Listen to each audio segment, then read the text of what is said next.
Tengan todos y todas buenos días. Es un gusto estar esta mañana con ustedes. Sean bienvenidos a la primera sesión del diplomado denominado Atención y Abordaje Integral a Casos de Personas Desaparecidas. Antes de iniciar con la sesión, voy a dar unas indicaciones, ¿verdad? Con el fin de que haya un desarrollo adecuado de la sesión. Se ha programado una agenda y trabajaremos según ella. La segunda indicación es que mantengan los micrófonos apagados para no interferir en la ponencia del licenciado Dani Portillo, quien es el que la dará este día.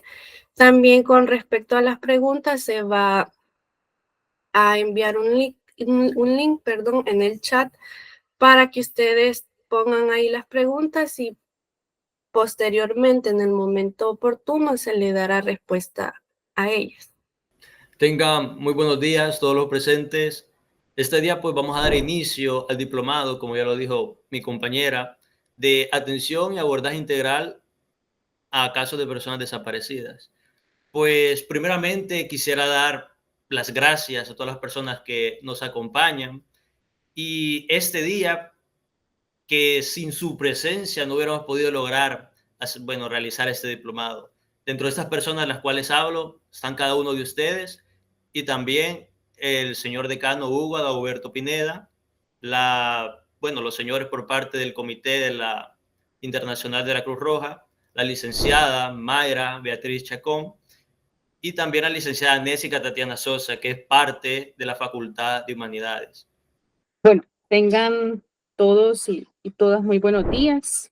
Estimado decano de la Facultad de Jurisprudencia y Ciencias Sociales, maestro Hugo Dagoberto Pineda. De igual manera al licenciado Dani Obed Portillo, jefe de la Unidad de Proyección Social.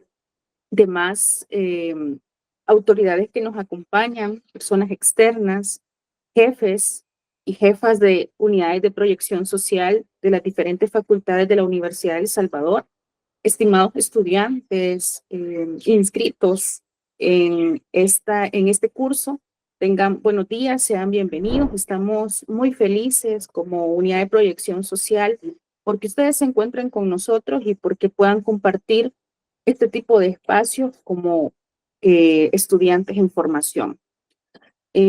Gracias por la invitación a esta jornada inicial. Quiero brindar mis agradecimientos especialmente al jefe de la Unidad de Proyección Social por permitirme pues compartir con ustedes medianamente. Quiero brindar también mis buenos deseos para el inicio de esta nueva formación en la que claramente van a desarrollar habilidades y competencias para brindar atención a víctimas directas o indirectamente de desaparición forzada o desaparición de personas.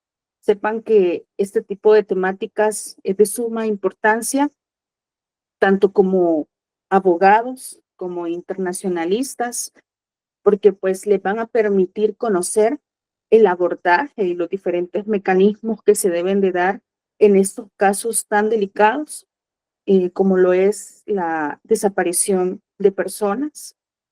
Y pues conocerán los mecanismos tanto nacionales e internacionales para abordar como tal estos casos. Por lo que pues entiendo que van a realizar todo el camino de una planificación en la que verán generalidades, ¿verdad? Un poco de victimología, también los mecanismos nacionales e internacionales que protegen a las personas en estas condiciones, ¿verdad? Que tienen la calidad de víctimas directas e indirectas, el abordaje de las personas desaparecidas y también aquellas personas que pertenecen a comunidades o poblaciones específicas como mujeres, niños, niñas, adolescentes, ¿verdad? Y otras comunidades como tal, por lo que pues este diplomado como tal tiene esa intención de mejorar las capacidades y que puedan ustedes aprender, ¿verdad? O mejorar las buenas prácticas que ya poseen, así como los protocolos de atención urgente que deben de tratarse en estos casos. Por lo que pues de mi parte, yo quiero darles la bienvenida, ¿verdad? Espero que puedan todos culminar satisfactoriamente este proceso. La formación continua es importante porque nos ayuda como profesionales, tanto del derecho como de las relaciones internacionales, a mantenernos a la vanguardia y sobre todo mejorar nuestras capacidades y competencias profesionales y a la larga, ¿verdad? Este tipo de temáticas nos sensibilizan y eso hace que podamos brindar nuestros servicios profesionales de una mejor manera. Por ello, pues declaro inaugurado este diplomado y pues mis buenos deseos hacia la libertad por la cultura. Muchas gracias. Gracias por las palabras de la licenciada Mayra Beatriz. Ahora, dicho esto, vamos a pasar al discurso de bienvenida por parte de la licenciada de la Facultad de Humanidades, Nésica Tatiana Elizabeth Sosa. Okay. Muy buenos días a todos y todas. Es un privilegio compartir con ustedes esta mañana en este espacio de formación y de crecimiento para, pues, visibilizar esta realidad que nos condiciona en momentos y que, pues, tenemos que, como dijo la licenciada Mayra, pues, estar atentos y atentas para dar respuesta a través de nuestro ejercicio profesional. Con la confianza puesta en el equipo organizador, en cada uno de los que estamos conectados en esta jornada, pues les deseo una jornada de mucho aprendizaje y que estas iniciativas siempre sean apoyadas por la comunidad universitaria porque son para bien de la comunidad salvadoreña en general. Muchas gracias. Gracias por esas palabras. Cabe recalcar de que, pues, es para nosotros un honor y un privilegio darle la más cordial bienvenida a este diplomado sobre la atención y abordaje integral a casos de personas desaparecidas. En nombre de la Unidad de Proyección Social y de la Facultad de Jurisprudencia y Ciencias Sociales de la Universidad de El Salvador, es un placer contar con la presencia de todos ustedes en este espacio de aprendizaje y reflexión tan crucial para nuestra sociedad. Quisiera expresar mi más sincero agradecimiento primeramente al decano Hugo Dagoberto Pineda, cuya presencia y palabra nos ha apoyado desde un inicio, estando con nosotros en este diplomado, pero que por motivos de fuerza mayor no se puede encontrar con nosotros este día, pero agradecemos todo el apoyo que nos ha brindado. También agradecemos profundamente a los miembros del Comité Internacional de la Cruz Roja por su colaboración y capacitación desde el inicio, lo cual ha sido fundamental para la realización de este programa. Así como deseo extender mi gratitud a la licenciada Mayra Beatriz Guzmán Chacón, sin cuya ayuda y apoyo no habríamos podido estar aquí hoy. A la licenciada Nésica Tatiana Sosa de la Facultad de Humanidades, ya que ha demostrado gran interés y profunda colaboración desde el inicio de este proyecto. Y finalmente, al licenciado Dani Obed Portillo Aguilar, por permitirnos e instruirnos en este tema que es de suma relevancia en la actualidad. Este diplomado representa un compromiso profundo con la causa de las personas desaparecidas, un tema de urgencia humanitaria que requiere nuestra atención y acción colectiva, ya que por los diversos problemas sociales que ha sufrido el país, que hemos visto anteriormente en los años pasados, como los secuestros, desapariciones, han sido siempre un tema habitual. En este sentido, cada uno de ustedes, al participar de este programa, está contribuyendo de manera significativa a la búsqueda de soluciones efectivas y empáticas para las familias y comunidades afectadas. Durante las próximas sesiones exploraremos no solamente las técnicas y protocolos más actualizados en la gestión de casos de personas desaparecidas, sino también la dimensión humana de este fenómeno. A través del intercambio de conocimientos, experiencias y perspectivas, aspiramos a no solamente mejorar nuestras habilidades profesionales, sino también fortalecer nuestra sensibilidad y empatía hacia aquellos que atraviesan esta dolorosa realidad. En nombre de la Unidad de Proyección Social, les deseo a todos un éxito y enriquecedor camino en este diplomado. que este sea el inicio de una colaboración fructífera y de un compromiso duradero con la causa que nos convoca. Dicho esto, vamos a pasar a la primera ponencia sobre la introducción, ese es el tema, la introducción a la problemática de la desaparición de personas y sus familiares, que va a ser impartida por el licenciado Dani Obed Portillo. Muchas gracias a todas y a todos. No sé si logran escucharme. Cuéntenme, por favor, si me pueden escuchar. ¿Todo bien? Sí. Muy bien. Bueno, quisiera darle las gracias a todas y a todos por estar acá. Principalmente decirles que el señor decano y la señora vicedecana, el señor decano de la Facultad de Jurisprudencia y Ciencias Sociales y la señora vicedecana de la Facultad de Ciencias y Humanidades les envían un saludo.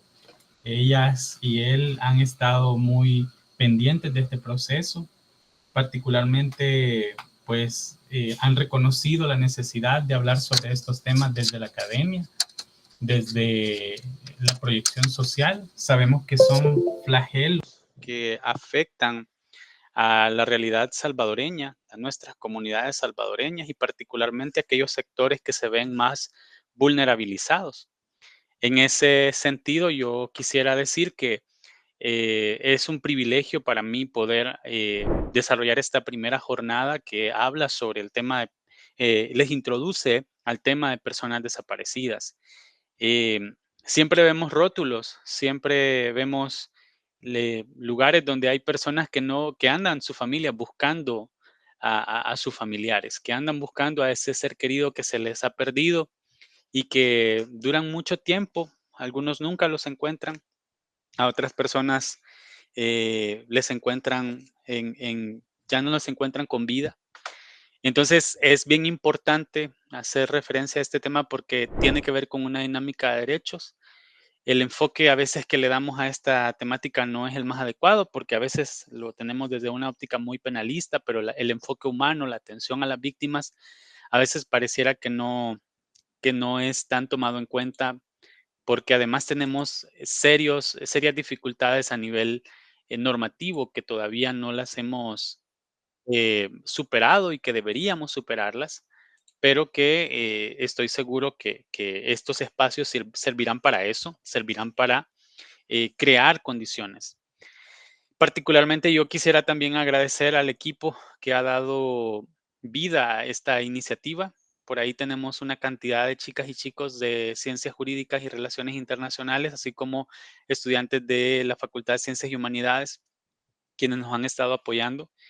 Y un abrazo y saludo especial a mi querida compañera y amiga, la maestra Nésica Sosa, y también mi amiga y compañera, la maestra Mayra Guzmán, que ambas son fabulosas y nos han apoyado muchísimo en este proceso. Una vez habiéndoles saludado y habiéndoles contado sobre cuál es la dinámica de este día, yo quisiera partir para que pudiéramos comenzar sobre el desarrollo de este tema.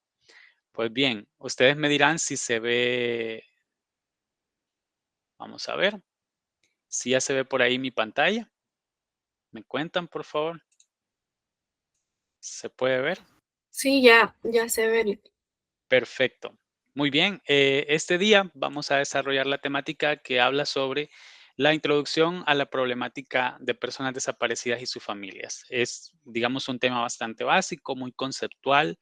Lo que queremos es comprender cuál es la dinámica que lleva justamente a que las personas vivan este flagelo, en qué sentido a veces lo comprendemos, cuáles son las dimensiones, si solo hablamos de víctimas cuando nos referimos a la persona desaparecida o si existen otras personas que también atraviesan este flagelo, pero que obviamente son víctimas también, pero hay retos, ¿sí? Entonces, como primer punto, quisiera contarles que esta es nuestra agenda para esta mañana. Vamos a hablar, en primer lugar, de qué es una persona desaparecida. Luego, sobre los mitos sobre la desaparición de personas. eh, las personas desaparecidas, su familia, derechos. Y luego vamos a hablar también sobre, rapidito, algunas cosas sobre la búsqueda y localización de personas y cómo se trabaja en el tema de recuperación y tratamiento forense. Estos dos últimos puntos solamente son para que ustedes tengan un breve conocimiento sobre esa parte, porque más adelante en este diplomado hay compañeras especialistas en temas psicológicos y forenses que les van a dar muchas más luces sobre cuál es el verdadero o el correcto, más bien, abordaje sobre el tema de la búsqueda y localización de personas desaparecidas. Yo quisiera preguntarles antes a ustedes, antes de que comencemos con esta sesión, pero entonces, ¿qué es una persona desaparecida? Para ustedes, ¿qué es una persona desaparecida? Yo quisiera que me cuenten, me puedan levantar la mano por ahí y encendemos el micrófono y me cuentan, para ustedes, ¿qué es una persona desaparecida? Y si en la ley han encontrado en algún momento alguna definición que hable sobre persona desaparecida. Pueden encender el micrófono, ¿sí? Ok. ¿Alguien me levantó la mano por ahí? Adelante. Carla.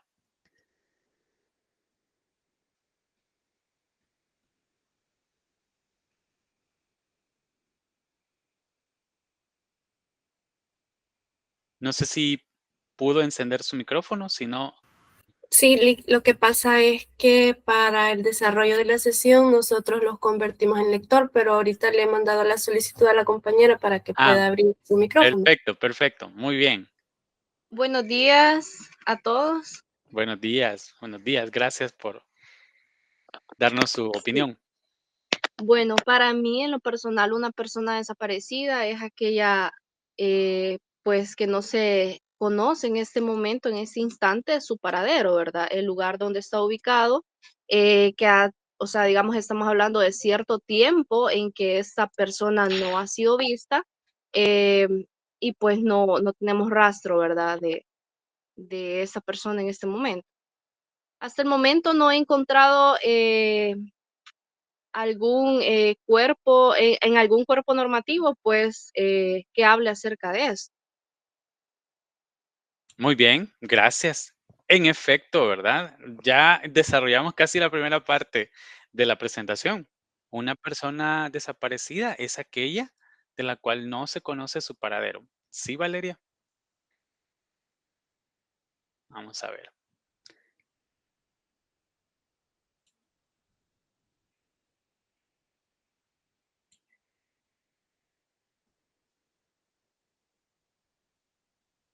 Buenos días. Yo creo que Buenos días. quizás un elemento que se le agrega, si no mal recuerdo, es que en las personas desaparecidas creo que ya tiene una incidencia por parte del gobierno, por decirlo así. Son personas ya involucradas en esta parte que se encargan de que la persona pues básicamente no se conozca ni su paradero, ni dónde realmente está, sino que ellos obligan o hacen que la persona pues se movilice o la desaparezca por completo. Y en el caso de las personas desaparecidas, gracias, Valeria, por su participación. Entonces hay causas específicas que llevan a una persona a desaparecer. O sea, quiere decir, entendería yo, que existen razones que llevan a las personas a verse desaparecidas en general. Es decir, si desaparece esta persona es por este motivo. ¿Ya han escuchado eso? Es porque algo andaba haciendo. ¿Ya han escuchado eso? ¿Y será parte eso de la definición? Yo les quiero preguntar a ustedes. Vamos a ver, ¿quién me ha levantado la mano por acá? Tenemos a Yanira y luego a Jennifer. Muy bien.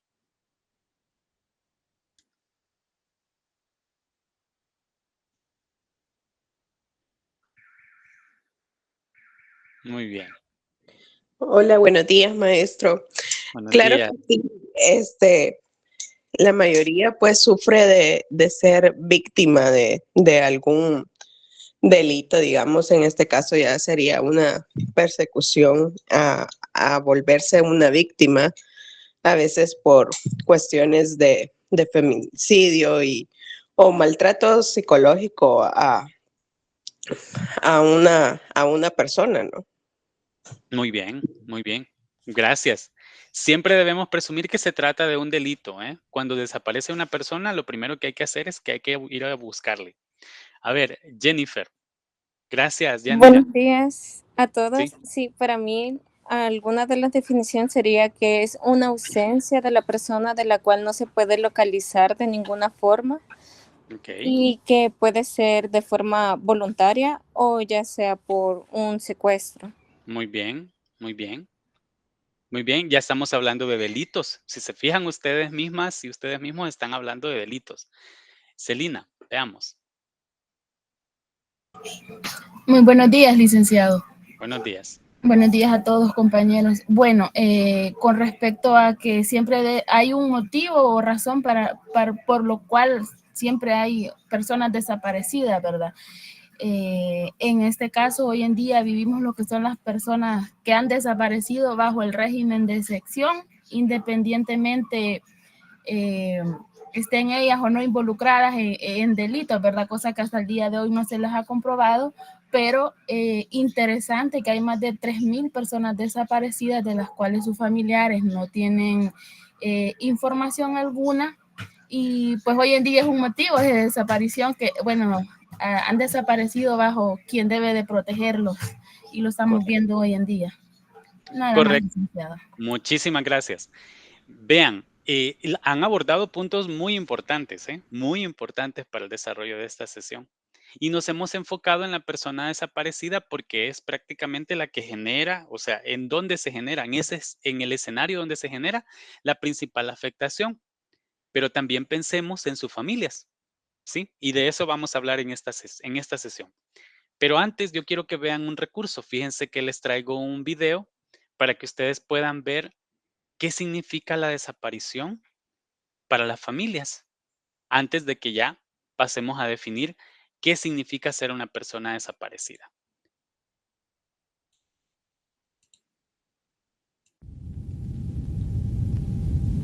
Un segundo. 2, 3, 4. ¿Qué? ¿Le molesta esperar? Venir todas las semanas durante 5 años para que no archiven un caso. ¿Le parece esperar? Mi madre coge fuerzas cada día para salir a buscarme, adentrándose en los barrios más peligrosos, en prostíbulos, morgues. Tratan de convencerla de que deje de buscarme o que elija un lugar donde ir a dejar flores. Esto no es esperar. Perdió su trabajo por salir a buscarme. Vendió todo para pagar las deudas. Pero mira mi habitación. Sigue intacta. ¿Hay caballos? ¿Hay caballos? Era el código que teníamos con mi papá para saber si todo estaba bien mientras cruzaba la frontera. ¿Alguna vez cavaste un pozo en un monte en medio de la noche? Ella sí. Le dijeron haber visto enterrar a gente. ¿Qué iba a hacer? ¿Esperar? Es increíble lo que una mamá puede hacer por su hijo. Por eso, la próxima vez que vea a alguien en una sala de espera, con una foto, no se engañe. No piense que está esperando. Está buscando.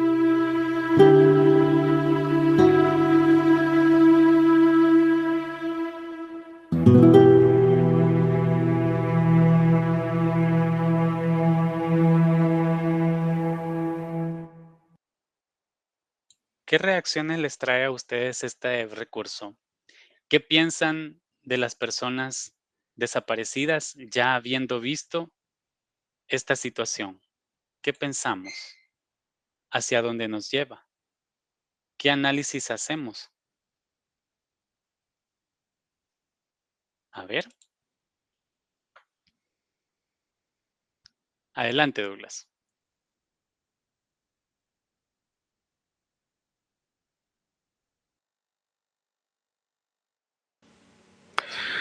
Buenos días a todos. Buenos días, maestro Dani. Un gusto saludarlo nuevamente. Muchas gracias. Fíjese que, y muy interesante, me parece dos cosas destacables del video. La primera es que al vivir en nuestro país, creo que normalizamos mucho durante muchos años la idea de la migración Y normalmente entre nosotros mismos como sociedad normalizamos el hecho de decir, se fue para el norte, ha viajado a Estados Unidos, o de repente nos encontramos con personas y platicamos preguntando, ¿y dónde está fulanito? Y decimos, él ahora vive en Estados Unidos, está en California, está en tal lugar, etcétera. Pero esa solamente es una cara de la moneda. La otra situación efectivamente es esta, la que ahí la persona mencionaba en el video, mientras viajaba a Estados Unidos e intentando cruzar la frontera. Vemos normal el hecho de arriesgarnos o arriesgar a nuestros familiares a que busquen una superación en su proyecto de vida, pero al final este es el riesgo que se corre, el hecho de que de un parpadeo en un viaje que normalizamos como sociedad, de repente la persona desaparezca, no sepamos nunca más el volver a saber de ella. Y creo que eso tiene mucho que ver con la parte social de este lado de nuestro país, porque posiblemente internacionalmente, si hacemos una comparativa, son cosas que no suceden, obviamente, en otros lugares. Y es interesante también ver cómo conceptualiza el video, el hecho de que me gustó mucho esa parte al final que dice, cuando veas a una persona con una foto, no pienses que está esperando, está buscando, haciendo una comparativa entre un concepto y otro que, vuelvo a lo mismo, normalmente uno nada más ve a una persona en una sala de espera y cree que está esperando, cuando en realidad es eso, entre la diferencia de lo que está sucediendo, está buscando.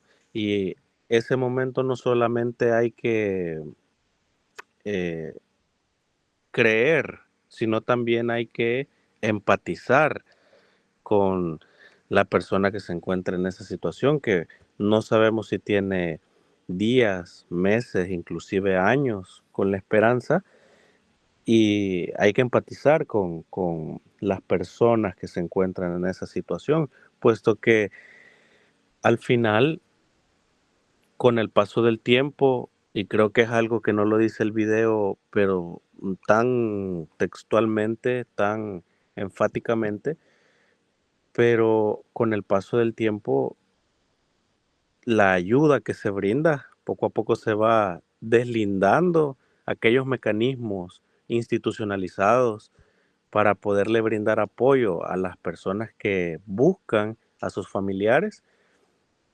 Y resulta un poco, digamos, me resultó un poco interesante sentir, ya que usted pregunta cómo se siente, sentir el hecho de que poco a poco se les va dando la espalda, hasta diciéndoles resígnese, resígnese. Y me imagino, no conozco un dato exacto, pero yo me imagino que por mera lógica, el que busca encuentra, y que posiblemente muchos han buscado por años y han terminado encontrando porque no desistieron. Muy, muy interesante el video. Muchas gracias. Gracias, gracias, estimado Douglas. De verdad que nos llena las fibras, ¿verdad? Ver esta clase de material nos mueve, porque honestamente hablar sobre el flagelo de las personas desaparecidas implica entender un poco, y eso me encanta cuando Douglas dice hablemos de empatía, porque implica ponernos en la posición de la otra persona. Pero ¿realmente podemos ponernos en la posición de estas personas? ¿Sabemos lo que significa? ¿Qué significa trabajar ese duelo? Porque aquí vemos la convergencia entre un proceso de búsqueda que puede ser jurídico, que puede ser judicial, perdón, que puede también incluir un tema de psicológico, por supuesto, que debe acompañarse, un tema humanitario, ¿verdad? O sea, ven una combinación de temas a la hora de abordar. Por eso es que el abordaje en los casos de personas desaparecidas debe ser integral, porque entender los contextos en los que desaparece una persona es entender que cada caso debe ser individual y que cada caso tiene sus propias particularidades. Vamos a ver, luego Glenda y despuesito Katia. Hola, sí, buenos días a todos. Un gusto al licenciado Dani y a las demás autoridades que también están presentes en este diplomado. Este, realmente el video creo que sí tiene mucha falta de lo que es la deshumanización y en cuanto también la empatía, así como lo comentaba el compañero Douglas, porque realmente es un abordaje que no se hace entre esas personas.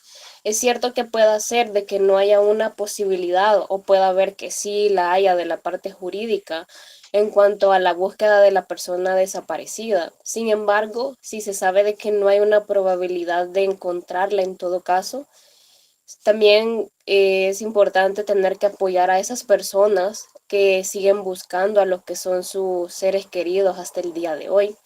Realmente es algo muy difícil y una de las razones por las que me metí en el diplomado es de que yo tuve una experiencia parecida, quizás como por el año 2018, cuando yo estudiaba en el instituto que estaba haciendo bachillerato, un compañero de nuestra sección desapareció y hasta el día de hoy no ha sido encontrado por ningún medio.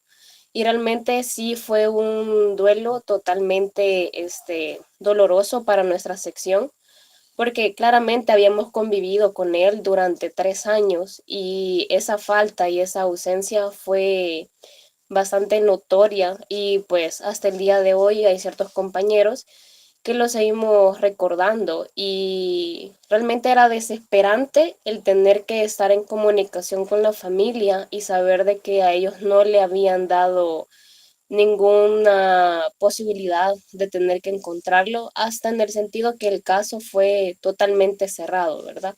Sabemos que por esos años del 2018 la situación que estábamos viviendo el país era muy difícil y habían muchos y muchos porcentajes de personas que eran desaparecidas y realmente sabemos de que había una carga laboral en todo caso por tener que encontrar a esas personas. Sin embargo, no solamente se trata de tener que hacer la búsqueda, sino también de un tipo de rehabilitación y también de apoyo a los familiares, porque ellos son las personas que quedan sufriendo por esa ausencia de las personas que han desaparecido. Y muchas veces las personas y también familiares, amigos, nos quedamos con la pregunta de ¿por qué desapareció? ¿Cuál fue el motivo? Y ese motivo a veces puede ser que sea como, o sea, como que llenando esa razón por la que la persona ha sido desaparecida o que ya no aparece en nuestro entorno, pero son respuestas que claramente en el momento no siempre son recibidas por medio de las autoridades. Entonces, creo que lo menos que a veces se puede hacer es tener que dar lo que es un apoyo psicológico, moral y también de rehabilitación hacia las personas, porque como pudimos ver en el video, hay personas que lo dejan todo por tener que conseguir medios, por medios propios, para poder buscar a las personas, reunirse entre ellas y tener que ver o tener un indicio de dónde es que esa persona ha trazado. Y claramente el único dato que a veces se tiene es lo que la misma persona al momento de salir de su casa o del lugar o que le manda la ubicación a una persona, es el único dato que se tiene de que esa persona estuvo allí, pero que ya nunca más volvió y nunca regresó a la casa. Entonces, me parece muy importante lo que son esas atenciones de rehabilitación psicológica y moral, porque se le da un seguimiento también a las familias, porque ellos toman a veces medidas desesperadas y pues claramente se afectan ellos de manera moral, psicológico e incluso económica o financiero, Claro. porque toman cartas en el asunto ellos mismos para tener que buscar a esas personas que han desaparecido. Muchas gracias, Gracias. Glenda. Gracias por compartirnos la experiencia. Eh, Les quiero pedir el resto de participaciones que seamos un poquillo puntuales. Yo sé que tenemos mucho que contar y me parece maravilloso, pero también tenemos que desarrollar la jornada, ¿sí? Ok, gracias, Glenda. Katia, luego Gerardo y luego Valeria. Y ahí terminamos esta parte de participaciones. Ok, Lick, rapidito. Esta misma parte que mencionaba Glenda, a tal punto que muchas veces hemos normalizado tanto las desapariciones que no le damos la importancia significativa que esto tiene y que deshumanizamos toda esa parte y sobre todo que no estamos conscientes del hecho de que la desaparición de una persona no solo conlleva ese contexto, esa parte, sino de que consume toda la realidad de las personas que lo están viviendo.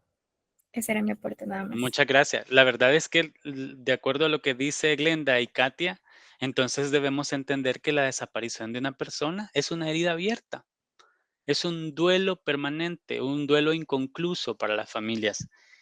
¿Cómo van a cerrar esa etapa? Hay mucha gente que dice, ya supérelo, ya, pero no, eso no es ser empática o empático. O por ejemplo, cuando han pasado 3 días y a la familia le dicen, usted lo va a encontrar pero muerto. Imagínense qué doloroso debe ser para alguien, para un familiar, escuchar que le dicen que su familiar, que su pariente va a ser encontrado muerto. Entonces, cuando hablamos del flagelo de personas desaparecidas, siempre tenemos que tener esa empatía a la hora de abordarlo con sus familiares bajo el principio de búsqueda en vida, ¿sí? Hay un principio de búsqueda en vida y son los principios del CICR, por ejemplo. Pero, ¿por qué hablamos de ese principio de búsqueda en vida? Porque usted no va a terminar revictimizando a la gente. La gente ya es víctima de un flagelo como la desaparición de personas, pero si usted le dice, mire, usted la va a encontrar, pero la va a encontrar muerta, o ya no la va a encontrar viva, se han pasado 3 días, se ha pasado una semana. Entonces, ¿qué esperanzas le damos a estas personas? Y si encima tienen toda una institucionalidad que es hostil, porque debo decirlo, la institucionalidad que debería de encargarse es hostil, sigue siendo hostil. Y aparte, el fenómeno de la desaparición de personas está rodeado de mitos, está rodeado de condiciones que no le permiten, por ejemplo, activar efectivamente cómo debería funcionar el Estado. Vamos a ver, Gerardo y luego Valeria. Muy buenos días, muchas gracias por la palabra. Bueno, de igual forma, tocando exactamente el último punto que usted mencionó con relación a que hay personas que viven una herida permanente. Bueno, yo conozco 2 casos. Uno que es a nivel nacional. Creo que todos hemos logrado percatarnos de los carteles donde dicen ¿dónde está Carlos? Ese cartel que pues ya hasta este momento, Carlos se conoce que ha sido un caso que ya lleva por varios años y la familia de él aún no se rinde. Ese creo que es uno de esos puntos donde es importante mencionar la empatía que hay que tener cuando ya la institución básicamente resignó a poder continuar con la búsqueda de esta persona. Y como tal cual mencionaban los colegas acá, esto ya es algo donde está completamente normalizado, donde el día a día de las personas vemos el cartel de dónde está Carlos, pero nadie hace nada. O sea, honestamente es como que lo vemos, normalizamos. Incluso hay gente que ha hecho memes acerca de esta situación donde la persona del ciber con la familia de Carlos y esto, o sea, es algo que ya está en el chip de los salvadoreños completamente normal, ¿no? Es algo que ya, pues lo tenemos día a día. Y por otro lado, de igual forma, conozco el caso de una persona desaparecida, Guillermo Ábalos. Él desapareció, un joven de aproximadamente 16, 17 años, desaparecido desde el 2018, donde la familia por aproximadamente 3 meses hicieron lo posible. Lastimosamente, igual la institución al final del proceso les dijo, no podemos hacer nada, la persona lo más seguro es que murió. Y fueron tantas antes al momento de decirles cómo murió, posiblemente esté enterrado, ni lo va a encontrar. Lo hicieron, lo desaparecieron los muchachos. Entonces llegó a ese punto donde la familia decidieron mejor hacerle un altar, enterrar un ataúd vacío y una camisa de mi amigo y ahí murió todo. Entonces yo creo que es triste estas dos caras de la moneda donde la persona se resigna, la familia más que nada, se resigna a ya no continuarlo porque la institución ya básicamente desistió. Y luego está el caso de Carlos, ¿no? Donde la familia, a pesar de que ya no se sigue la investigación, ya no hay más nada, pues todavía tienen esperanza. Son dolores continuos, son dolores Exacto. abiertos. A pesar de que haya existido ese acto, la familia queda con ese hueco. Y es que es una herida a nivel comunitario. Muchas gracias, Gerardo. Gusto. Valeria.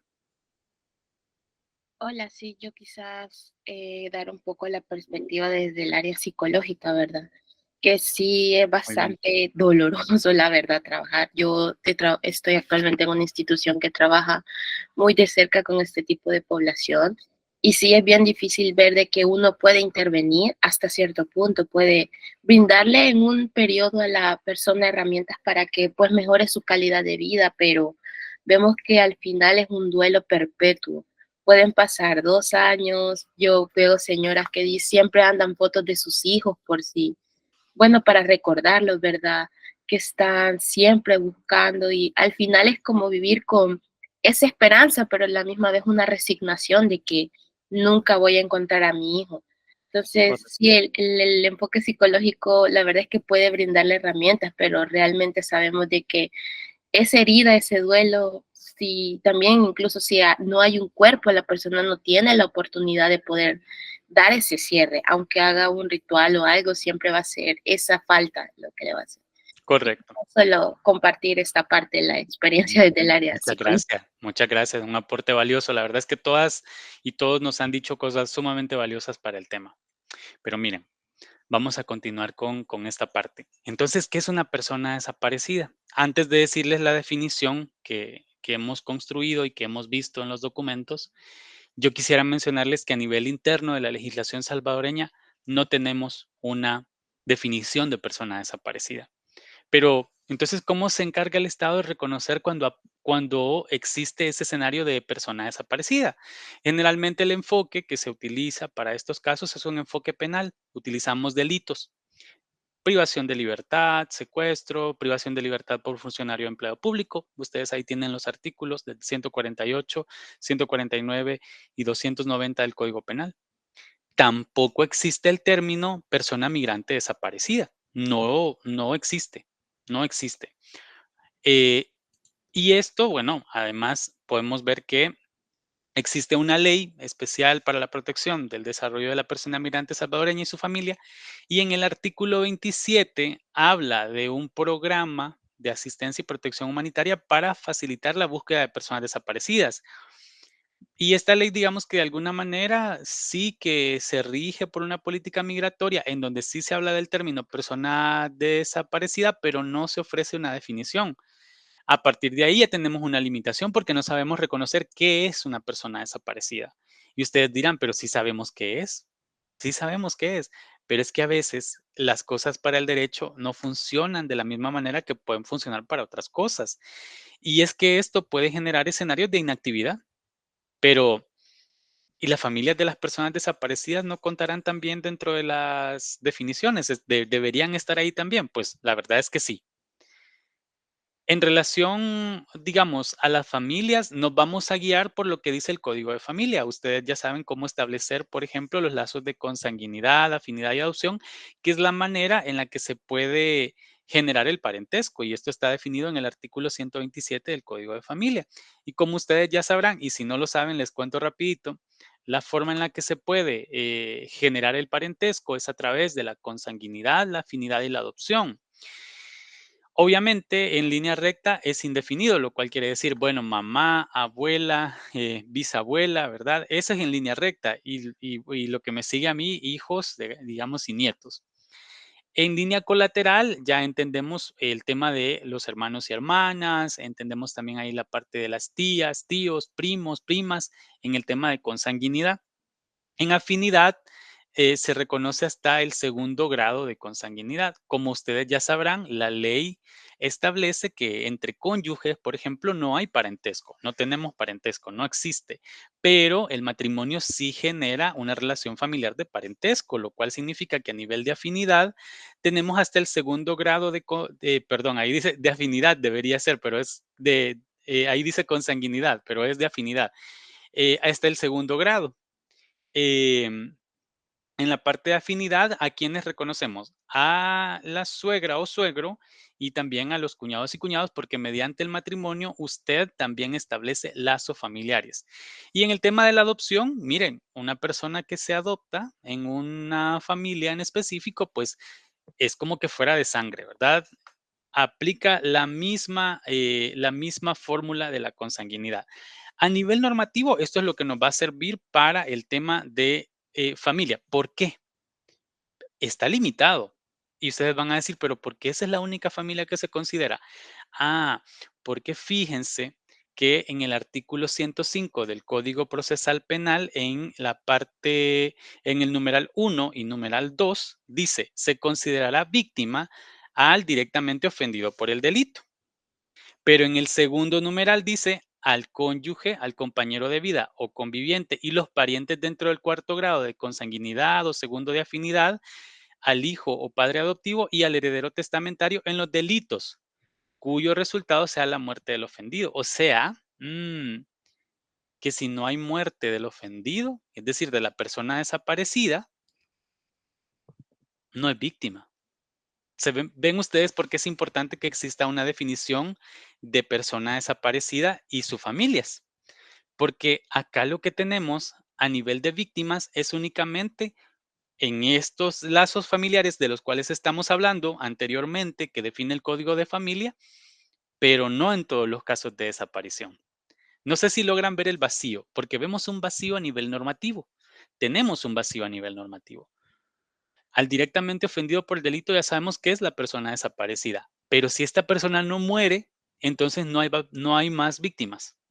¿Le ven coherencia a eso? ¿Ven ustedes que existe coherencia? O sea, necesariamente tiene que haber un homicidio para que esta persona sea una víctima. Y la desaparición, por supuesto, debe ser un delito.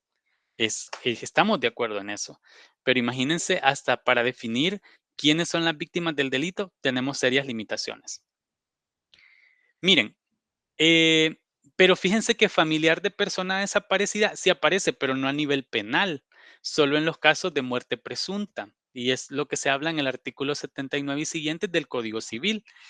Y ahí es para, digamos, temas patrimoniales, lo que tiene que ver con un orden económico, si la persona tiene una masa patrimonial que deba, por supuesto, sucederse, ¿verdad? Y ahí sí aplica el tema de familiar de una persona desaparecida. No sé si intencionalmente o no, pero a nivel penal, ese familiar de persona desaparecida, digamos que tiene otra connotación. De alguna manera existe un desbalance, una desarmonía a nivel normativo que nos ayuda a ver que la situación de las personas desaparecidas y sus familias se encuentra en una seria desprotección. Y ahí es donde encontramos la otra parte, porque si bien es cierto, funciona a nivel penal, pero la parte humanitaria no está presente dentro de la normativa. ¿Qué pasa? Que tampoco en el derecho internacional encontramos una definición de persona desaparecida, pero fíjense que, por ejemplo, en la ley tipo sobre personas desaparecidas, en la parte de los principios rectores del CICR, dice lo siguiente, y aquí vamos a ver. Persona desaparecida es aquella persona que se encuentra en paradero desconocido. Se los voy a leer. Para sus familiares o que, sobre la base de una información fidedigna, haya sido declarada desaparecida de conformidad con el derecho interno en relación a algunos escenarios. Conflicto armado internacional, cuando tienen que ver, por ejemplo, un conflicto entre dos estados, o no internacional, cuando el conflicto es interno, por ejemplo, entre partes beligerantes que son internas. Una situación de violencia que pueden ser, por ejemplo, digamos, por ejemplo, un ataque que pudo haber ocurrido, una masacre, algo que pueda haber pasado en un determinado lugar del territorio o disturbios, por ejemplo, los enfrentamientos que suelen haber en las manifestaciones, una catástrofe natural, por ejemplo, los fenómenos que ocurren, inundaciones, terremotos, ¿verdad? O cualquier otra situación que pudiera requerir la intervención de una autoridad pública competente. Ahí ya nos deja más abierta la posibilidad de que una persona desaparecida puede ser cualquiera y en cualquier escenario.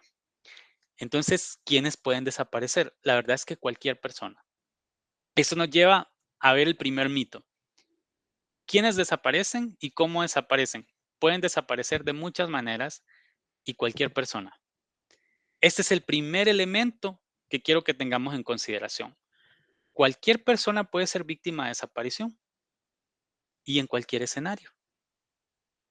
Entonces, esto nos destruye muchos mitos también, porque a veces pensamos, es que andaba en algo. Esa persona seguramente andaba en esto, que andaba en lo otro, que se fue con el novio. Pero es que esto, que lo otro. Y ya vamos a ver esa parte. Pero antes, quiero que vean también lo que significa para las familias el buscar a esos hijos e hijas. Les voy a poner este material para que ustedes lo vean. Cuando desaparece a una persona, no solo le hacen daño a la persona que desaparece, sino que le hacen daño al núcleo familiar. Dejan una familia desprotegida.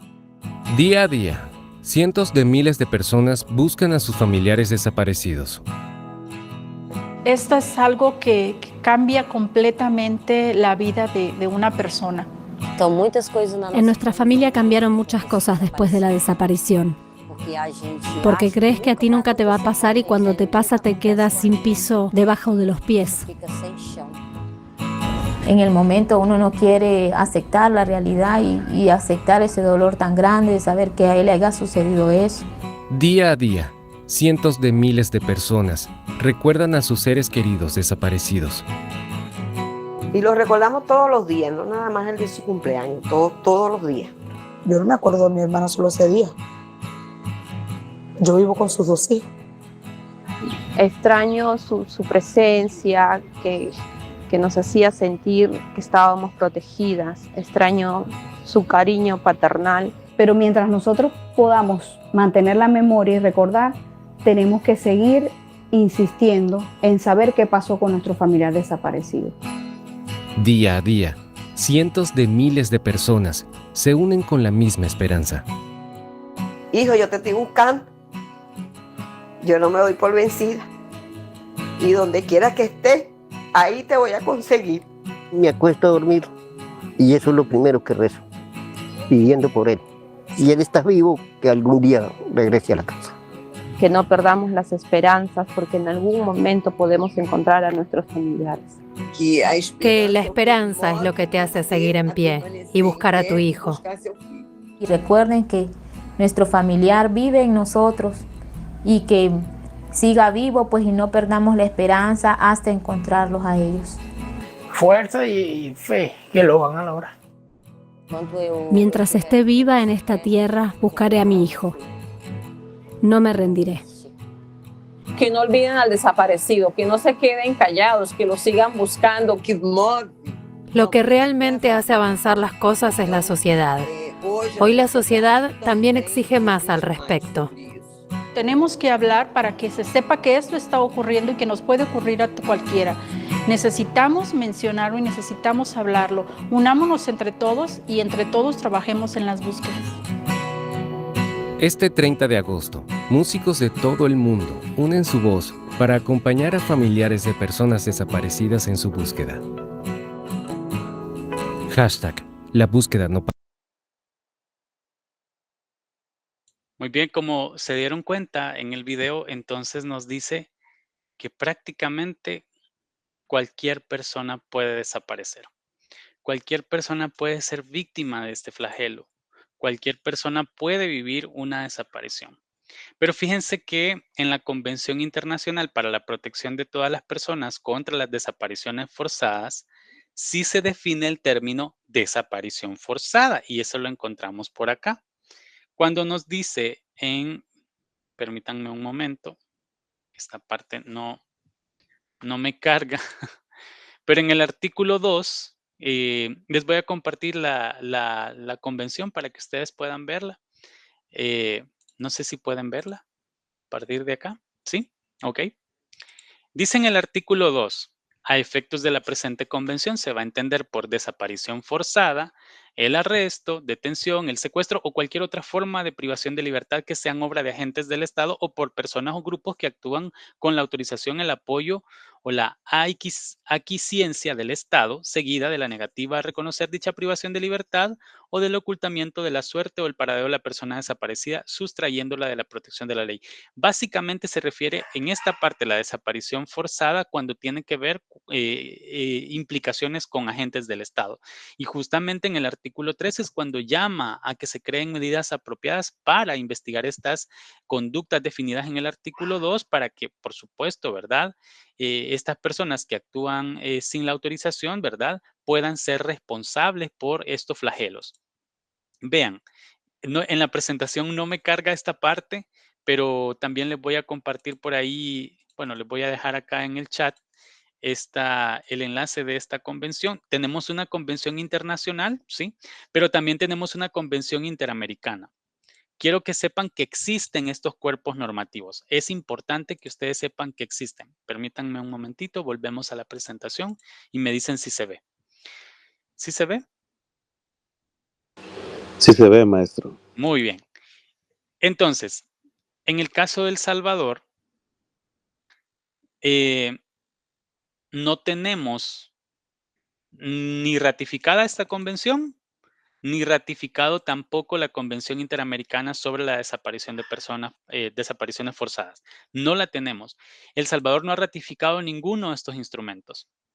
Pero, ¿qué encontramos a nivel de definiciones? Miren, si no tenemos una definición normativa, entonces ahí tenemos un obstáculo porque quien es la autoridad, de alguna manera, puede caer en una omisión o en una inactividad por decir que no se encuentra en la ley.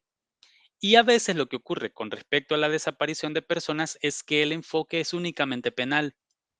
Y, por ejemplo, lo que les decía ya, generalmente lo que se espera es que la persona esté muerta, es decir, que haya un tema de homicidios. Y, muy bien, perfecto, muchas gracias. Y ambos enfoques son necesarios. El enfoque humanitario es necesario, pero el enfoque penal también. No estoy diciendo que no lo sea, pero es que solo un enfoque penal nos va a llegar a deshumanizar a las víctimas, a no entender sus procesos. Miren, lo peor que le pueden decir a una víctima cuando le van a atender es, mire, su familiar seguramente ya está muerto. Mire, declare la muerte presunta, ya no lo vamos a buscar. Vea usted en qué medios lo encuentra. Seguramente andaba en algo. Enfrentarse a esa institucionalidad tan hostil, ¿verdad? Es gracias también a un vacío jurídico que tenemos, que no tenemos una definición ni una normativa que nos ayude a que exista un protocolo, aparte del protocolo de acción urgente, que le permita a las instituciones sensibilizarse respecto de esta dinámica de desaparición de personas. Lo que les decía, ¿verdad? Tenemos el vacío jurídico de que las víctimas solo se consideran víctimas en caso de los familiares solo si hay homicidio, pero la desaparición per se no constituye una razón suficiente a nivel normativo para que éstas se puedan considerar también víctimas. Es un vacío normativo bastante grave. Y porque lo que les decía al inicio, ¿verdad? El no tener una definición a nivel normativo también nos genera un obstáculo para la inacción institucional, para que no tengamos documentación ni registro de los casos, ¿sí? A veces eso, digamos, yo quisiera pensar que no es intencional, pero el tema es, ¿y por qué no existen estos instrumentos? ¿Por qué no tenemos un registro? Por ahí Jacqueline me está haciendo una pregunta. ¿Después de cuánto tiempo desaparecida la persona se puede declarar legalmente la muerte presunta? Bien, este tema es bien importante, fíjese, porque el Código Civil establece una cantidad de años que creo que ronda más o menos por los 4, en la cual establece requisitos específicos para declarar la muerte presunta. La última vez que se vio a esta persona o que se tuvo noticias de esta persona, ¿verdad? Desde ahí se empieza a contar el tiempo. Pero decirle a una persona, mire, declárelo muerto presunto, ¿verdad? Es complejo, sobre todo para alguien que se encuentra en este proceso. Es terrible. Pero pasemos a esta parte que yo quiero que hablemos. Hablemos sobre los mitos de la desaparición de personas. Uno de los principales mitos es, de gusto no es, esta persona en algo andaba. Y miren, es súper complicado que le digamos esto a un familiar o que un familiar escuche estas cosas. Eh, Genera revictimización, confusión, dolor. Es un dolor extra al dolor que ya tienen.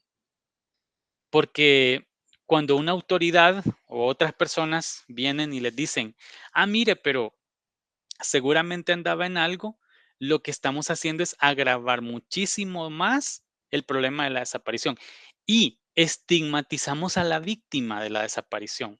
Esto genera estigma porque ya le colocamos un estigma de criminalizar a esta persona y no abona en nada en la investigación. Esto aumenta los prejuicios, nos crea un contexto de zozobra y creemos de que la gente que desaparece es únicamente la gente que se lo merece.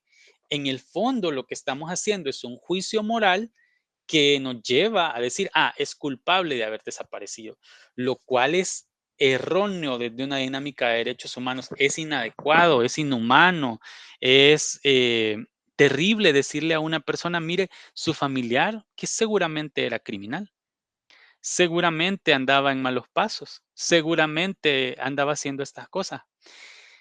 El problema de eso es que agrava las condiciones y además genera ese estigma. Entonces, vean, cuando criminalizamos de esta manera, ¿qué está haciendo la autoridad? Justificándose de no seguir buscando a esta persona. Se están lavando las manos y, por ejemplo, lo que les decía, al no tener una definición, no hay ni registro, no hay avances. Miren, el tema de desaparición de personas, incluso cuando se tratara de condiciones ligadas a eso, tienen que buscarla porque tienen que determinar qué es lo que ha ocurrido con esa persona. Es el derecho a la verdad. Las víctimas tienen el derecho a la verdad, a conocer qué es lo que ha pasado con su familia. Todas las personas tienen que ser buscadas sin ningún tipo de prejuicio o de discriminación, por ninguna razón, por ninguna razón. Entonces, es bien importante. Otro mito, digamos, ¿cuánto tiempo debe pasar? Y con esto nos vamos a ir al receso. Y cuando volvamos del receso, ustedes me van a contar cuánto tiempo debe pasar para que una persona pueda ser declarada desaparecida. Es decir, no tengo noticias de alguien y digo, pero todavía no puedo ir a la policía o a la fiscalía o a poner una denuncia porque no sé si ha pasado el tiempo necesario. Cuando volvamos, ustedes me cuentan cuánto tiempo debe pasar.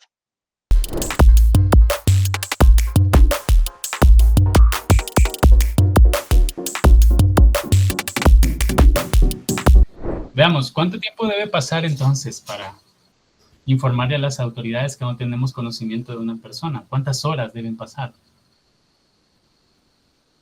¿Cuántas horas han escuchado ustedes? Vamos a ver, Alejandra.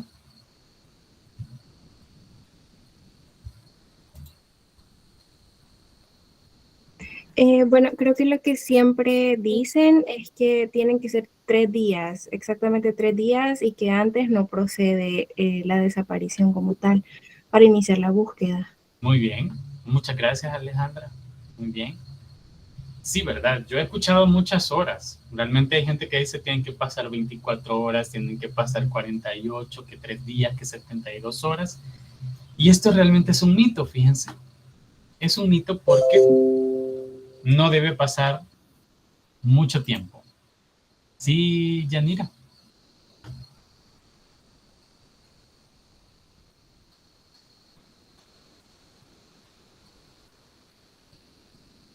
Hola, maestro. Sí, en efecto, como usted lo aclara, es un mito, ya que no se debe, digamos, hacer la denuncia respectiva en el instante, ¿no? Debido a que no se debe de esperar mucho tiempo. Es correcto, ¿verdad? La búsqueda de una persona desaparecida, tal cual ustedes lo ven en este material, debe ser inmediata. ¿Por qué? Porque mientras más rápido sea, usted más rápido va a reportar a la persona para la noticia en las autoridades. O sea, las primeras horas para buscar a alguien son las más cruciales, son las más importantes para poder encontrar a esa persona bajo el principio de encontrarla viva. para encontrar a esa persona sana y salva, ¿sí? Son las horas que, digamos, donde pueden ocurrir ese hecho de traslado de esta persona a otro lado, ¿verdad? En que alguien la haya visto.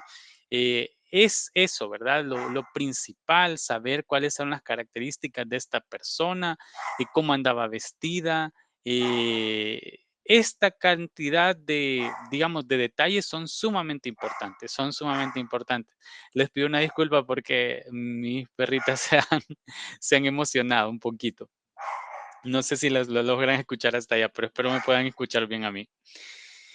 Miren, es que las autoridades deben recibir ese reporte lo más rápido posible para poder encontrar a esa persona desaparecida. No hay horas. Tiene que ser cuando usted se dé cuenta que esta persona ha desaparecido. En ese momento no hay que esperar más. Si no tenemos, miren, es mejor activar institucionalmente al Estado a perder la posibilidad de encontrar a una persona. Es mejor hacerlo.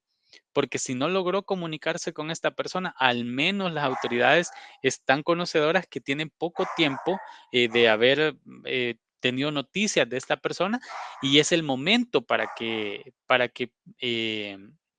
puedan buscarle, para que puedan encontrarle con vida, ¿sí? Eso es en primer lugar. ¿Cuál otro mito encontramos? Si usted emite alguna alerta, va a poner en riesgo a su familiar. Fíjense que generalmente las autoridades no le dicen a usted que no haga difusión de que su familiar ha desaparecido. Lo que siempre debe esperarse, permítanme un momento, permítanme. Sí, se le escucha, licenciado. Muchas gracias, muchas gracias. Bien, lo que generalmente les dicen es, si usted emite alguna especie de alerta, va a poner en riesgo a su familiar.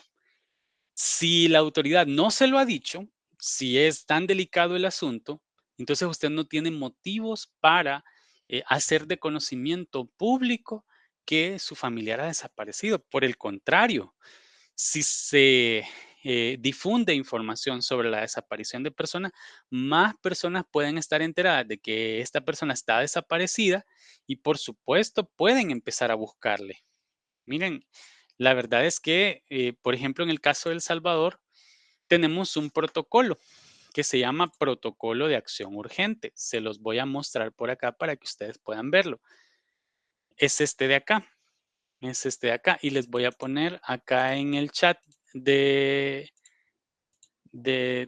Meet, les voy a poner en dónde lo pueden descargar. Este protocolo de acción urgente es un instrumento que utilizan estas entidades que ustedes pueden ver por acá, el Ministerio Público, también el Ejecutivo a través de la policía, ¿verdad?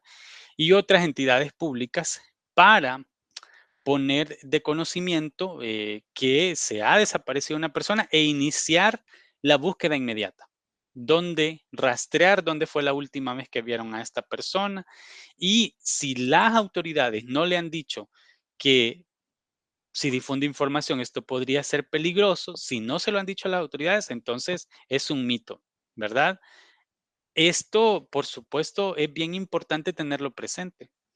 Lo otro, generalmente las autoridades, hay algunas que le van a decir, permítanme, vamos a volver acá. Búsquelo en las morgues o en el reporte de muertes. Búsquelo en estos espacios porque seguramente está ahí. Esto, aparte de ser un mito, digamos, de la desaparición de personas inmediata, es revictimizante. Más que un mito, es revictimización.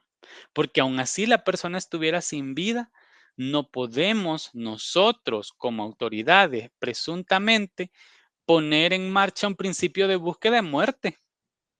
No podemos decirle a la familia, mire, seguramente lo va a encontrar muerto. Se debe poner en marcha el principio de búsqueda en vida. No debe decirse a las personas familiares que ya murieron, que ya lo van a encontrar sin vida, porque esto es violatorio, es revictimizante.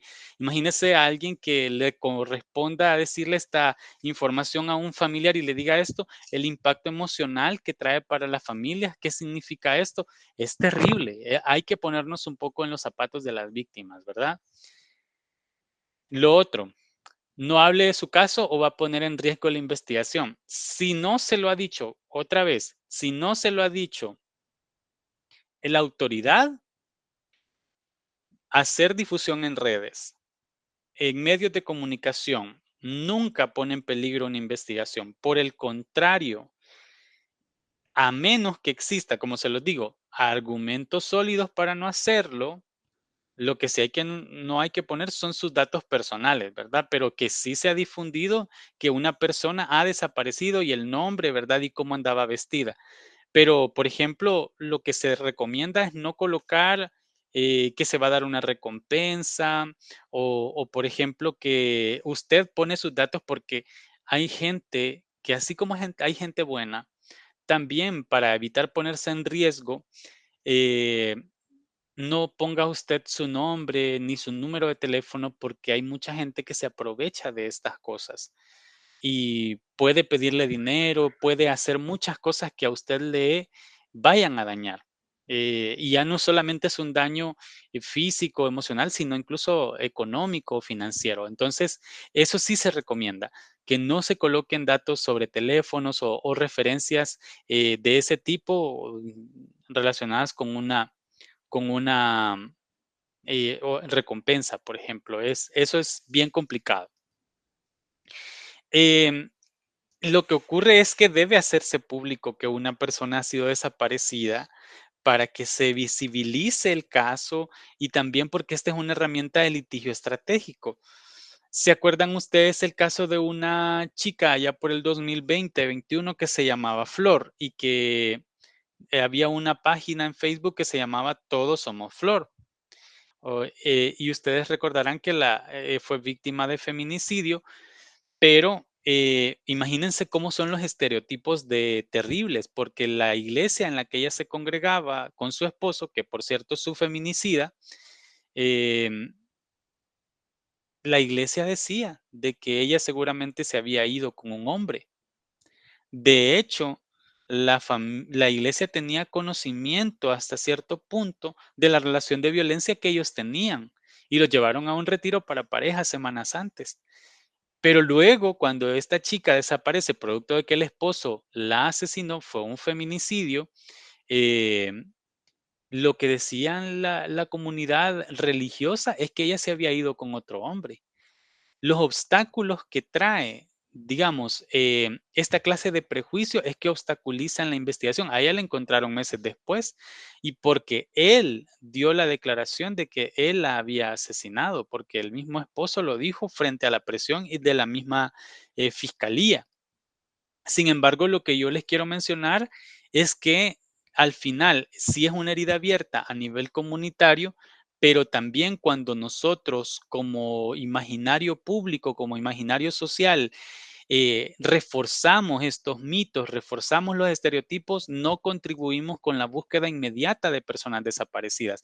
Por el contrario, cuando nosotros difundimos esta clase de mitos, lo que hacemos es entorpecer una investigación que a todas luces tiene que seguir su curso, pero que nosotros diciendo, no, seguramente andaba en algo, sin conocer, con puro prejuicio, ¿verdad? Y el no difundir información, ¿verdad?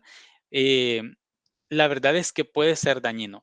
Lo otro es que a veces también difundirlo en redes es una estrategia de litigio estratégico.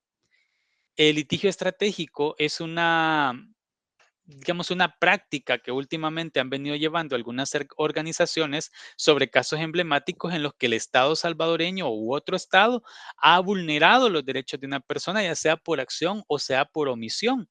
En el caso de las personas desaparecidas, al no existir una especie de normativa que incluso defina lo que significa ser una persona desaparecida, el Estado actúa por omisión. ¿Y qué también tenemos? Que el Estado tampoco ha ratificado instrumentos internacionales que son importantes para la protección de las personas desaparecidas y sus familias.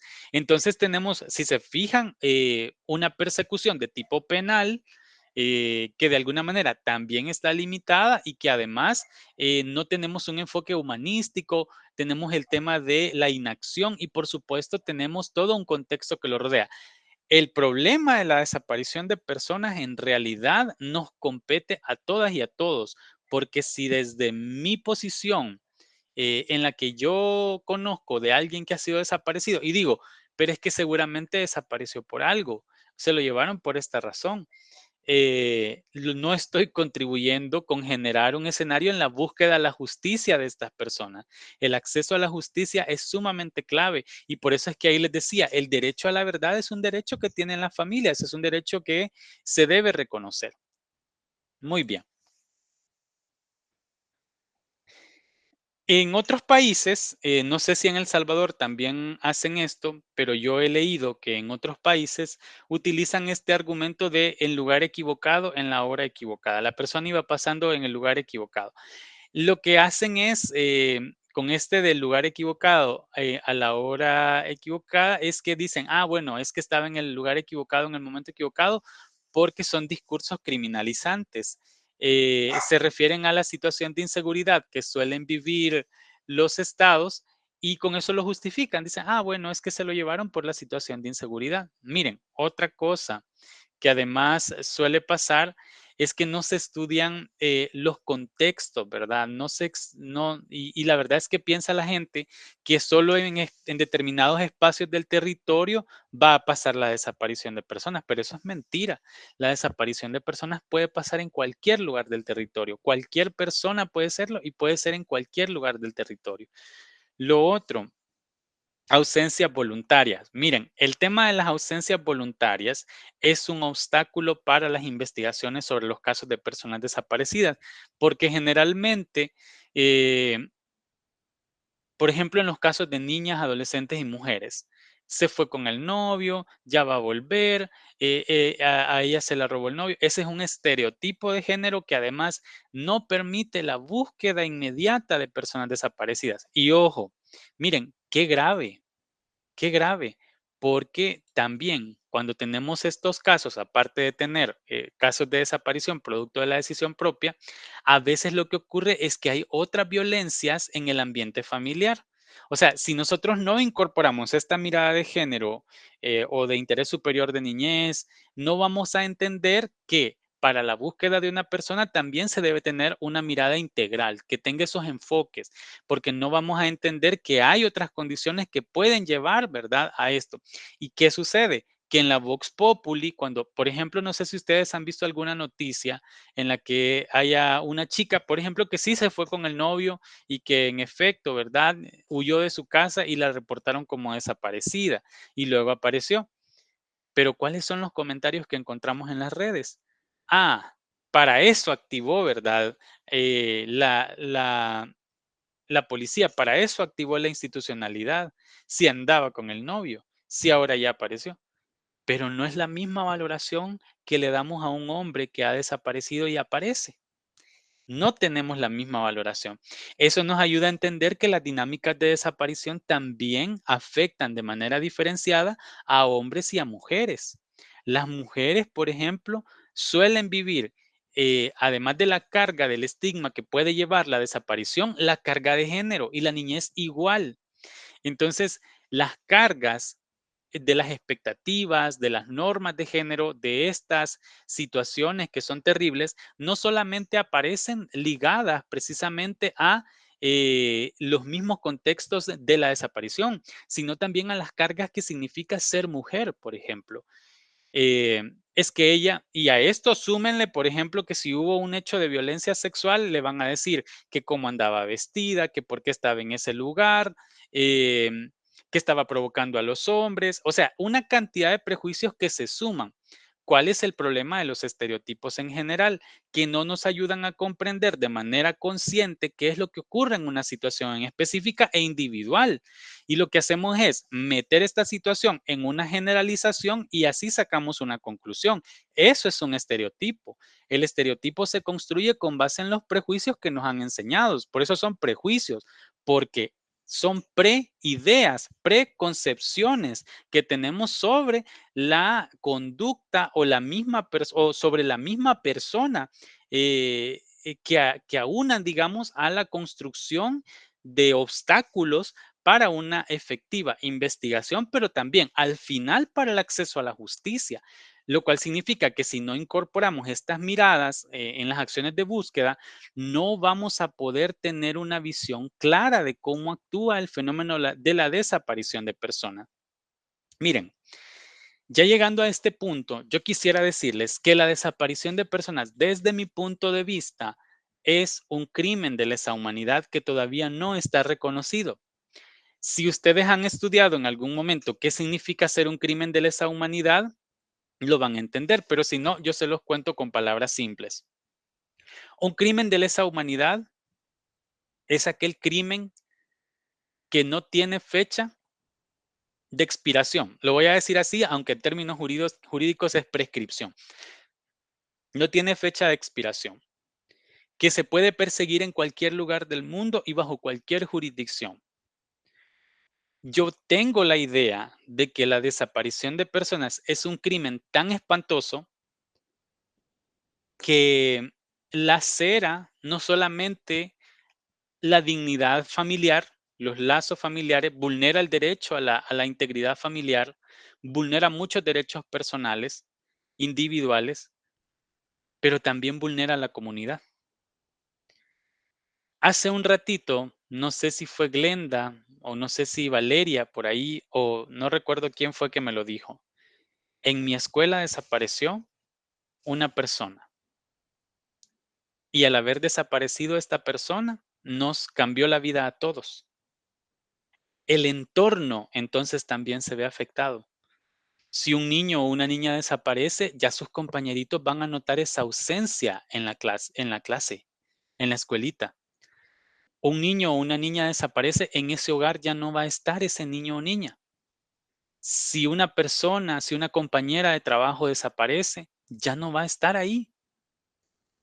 Es una ausencia permanente, una ausencia sin cierre, un duelo permanente, inconcluso, que llevan las familias, las víctimas, la comunidad, en términos de ser víctima por los casos de desaparición de personas.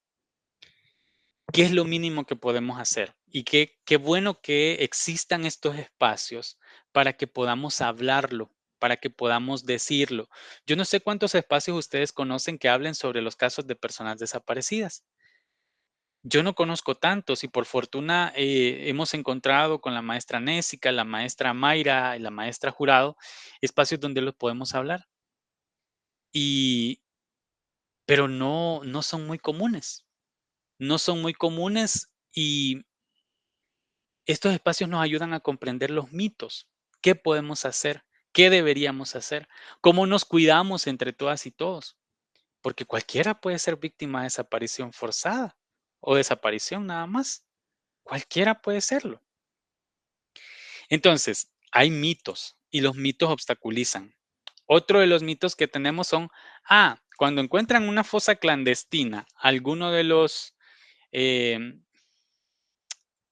discursos que suelen ocurrir es que esos muertos fueron de la época pasada. No son responsabilidad de esta gestión. Eso es un mito. Porque el Estado debe ser garante siempre, aunque exista otra administración. Bueno, hágase cargo, porque le corresponde a usted administrar en este momento.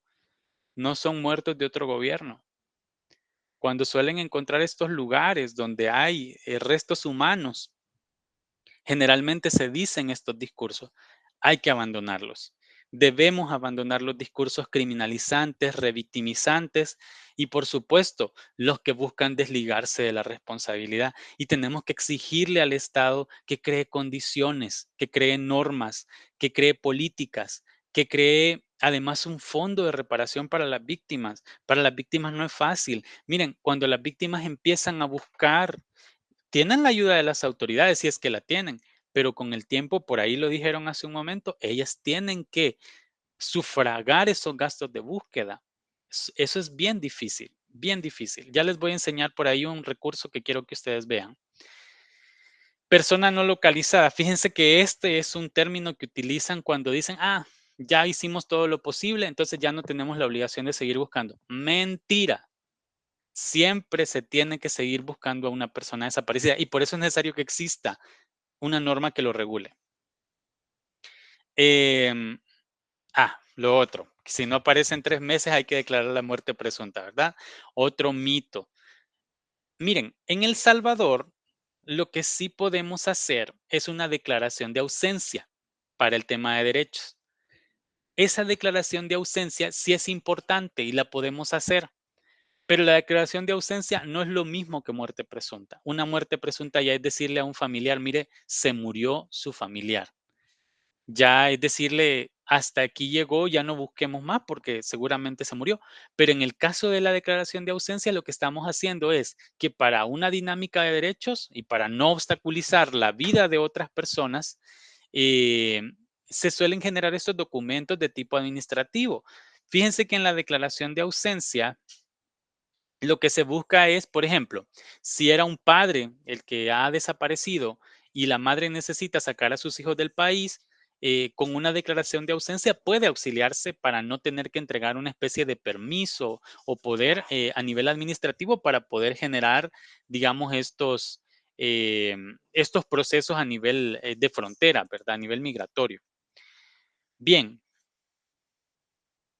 Quiero que veamos un recurso, pero fíjense que por el tiempo les voy a poner otro y vamos a regresar a la parte de los derechos. Yo quiero enseñarles este recurso que me gusta mucho antes que nos vayamos, porque espérenme que no, creo que no me ha cargado. Aquí está. Vamos a ver. Miren, cuando también vemos la parte de las búsquedas, hay que entender que a veces, si ustedes se fijan, es cierto que hay muchos hombres implicados en las búsquedas, pero ¿quiénes son las que más buscan? Son las mujeres, porque las labores de cuidado, lastimosamente por este sistema tan desigual, son las mujeres quienes se encargan de los cuidados en muchas cosas. Y hay muchas mujeres que se organizan. En El Salvador tenemos a COFADES, que es el Comité de Familiares de Víctimas Desaparecidas, y tenemos a COFAMIDE, que es para migrantes desaparecidos, entre otras organizaciones. Pero COFADES lo fundaron madres. Eran mujeres que han perdido a sus hijos. Y debo decir, en honor a una de ellas, a quien tengo el honor de conocer, que es la madre de uno de nuestros estudiantes desaparecidos en la Escuela de Relaciones Internacionales. Pero cuando uno ve la mirada de quiénes son las que buscan, encuentra más mujeres presentes en las labores de búsqueda. ¿Y qué significa a nivel económico para esas mujeres buscar?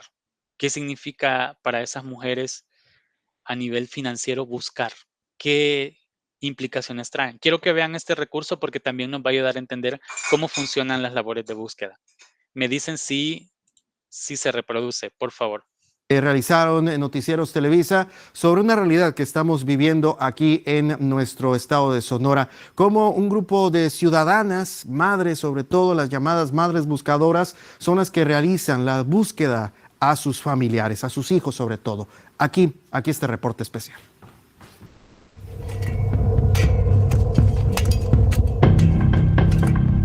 Mira, Pati. Mira, ponlo aquí, donde están los chiquitos. Llévensela, no puedo mover. Espérate. Dámela, por favor. Espérate. No, espérate. Es uno más de los hallazgos de estas madres, esposas, hijas, que cavan la tierra en busca de sus familiares desaparecidos. Integran el colectivo Madres Buscadoras de Sonora. Llevan 1 año 8 meses recorriendo el estado.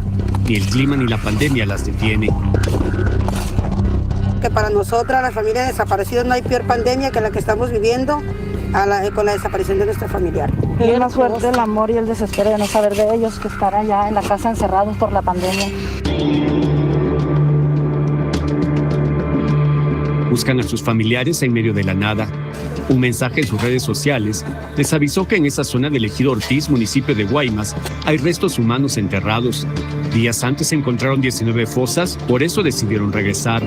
Para llegar al lugar viajaron 2 horas desde Hermosillo. Ya en la zona se dividieron en grupos, recorrieron el área y empezaron a escarbar con picos, palas y varillas.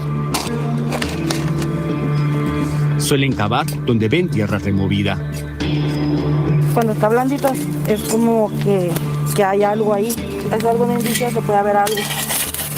¿Cuánto cavan aproximadamente cuando encuentran algún indicio? Medio metro. Si en medio metro no ven hacia algún resto, algún rastro, ya no siguen cavando.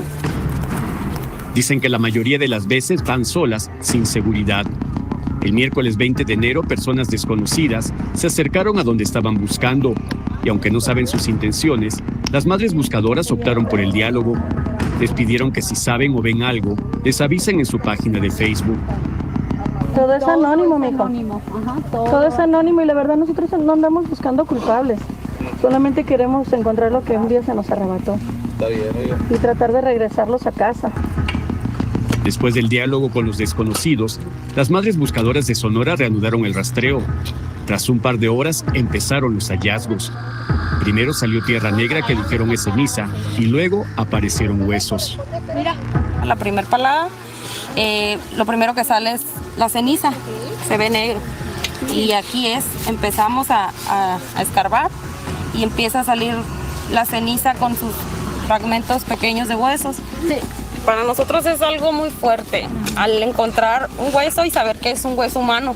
¿Qué les da certeza de que es un hueso humano? Yo creo que llevamos bastante tiempo ya en el colectivo, ya llevamos un tiempo donde hemos aprendido a diferenciar los huesos humanos a los de los animales. ¿Qué hacen con esos restos, por ejemplo, ahorita los que encontraron? Hablamos a Fiscalía para que ellos vengan y hagan sus levantamientos de los restos que se encuentran y puedan hacer unos ADNs y puedan hacer las familias identificación de cuerpos. Solo que los resultados de ADN tardan meses en conocerse, dijo la dirigente del colectivo Madres Buscadoras de Sonora. No empatizan con nuestra labor porque no están los ADN de 6, 7 meses, es hora que todavía no los entregan. José Luis González, titular de la Comisión Estatal de Búsqueda, dijo que el tema de los restos encontrados corresponde a la Fiscalía.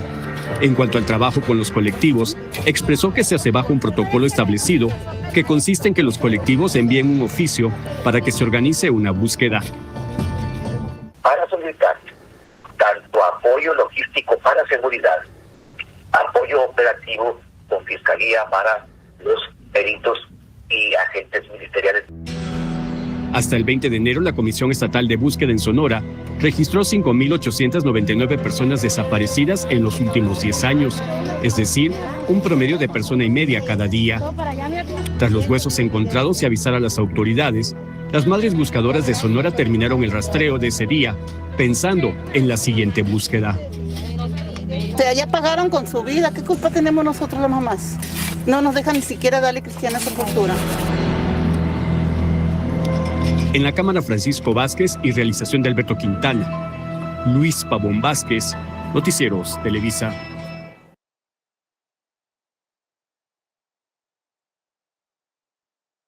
Muy bien. Lo difícil que es para las madres buscadoras, incluso ustedes pueden verlo, es un tema que particularmente mueve muchas fibras, ¿verdad? Muchas fibras sensibles. Pero yo quiero ir terminando esta parte porque miren, en la próxima jornada ustedes van a tener el tremendo privilegio de contar con una persona especialista en temas de derecho porque además vamos a tener como invitado al maestro Luis Batres. Él es juez de paz en Sonsonate. Y él nos va a hablar sobre el proceso penal, para que ustedes conozcan qué implica el proceso penal y que tengan claro cómo se activa, por ejemplo, el procedimiento de activación del protocolo de acción urgente, que es importante que lo conozcan, y adicionalmente, ¿verdad?, cómo realizar las labores de búsqueda y localización, lo van a ver más adelante. Tenemos 5 jornadas que vamos a desarrollar. Esta es la primera jornada que han tenido conmigo, pero tenemos 5 jornadas y luego tenemos un taller de cierre donde será la clausura. Pero, ¿qué derechos tienen las personas desaparecidas y sus familias? Miren, estos derechos están en estos cuerpos normativos que no los voy a decir por cuestión de tiempo, pero quiero que ustedes los tengan presentes por acá. Los tenemos acá a nivel interno, a nivel internacional. Son estos los cuerpos normativos que protegen justamente el tema de los derechos humanos de las personas desaparecidas y sus familias. Tenemos los principios también por acá y la Convención Internacional de las que ya les había hablado, que es el 2006, y ¿Cuáles son esos derechos? En el protocolo de acción urgente salvadoreña tenemos el derecho a la vida, integridad personal, libertad, justicia, integridad familiar y el derecho a la verdad. Ya les había hablado del derecho a la verdad y les había dicho que las familias tienen derecho a saber qué pasó con su familiar desaparecido. El derecho a la vida, por supuesto, porque es un derecho que implica la protección de ese bien jurídico, ¿verdad? De todas las personas desaparecidas. La integridad personal, por ejemplo, también es otro derecho a la libertad, porque evidentemente son el cúmulo de derechos que rodean precisamente esta parte. En el tema de la búsqueda y la localización de estas personas, fíjense que en El Salvador se crearon hace un tiempo algunas iniciativas de búsqueda después del conflicto, durante el conflicto armado, ¿verdad? En el caso de personas desaparecidas, también se creó un banco forense para la búsqueda de migrantes no localizados y personas desaparecidas por la violencia actual es cuando tenemos el protocolo de acción urgente, que es el PAU, y la estrategia de búsqueda de personas desaparecidas, particularmente cuando activamos el protocolo de acción urgente.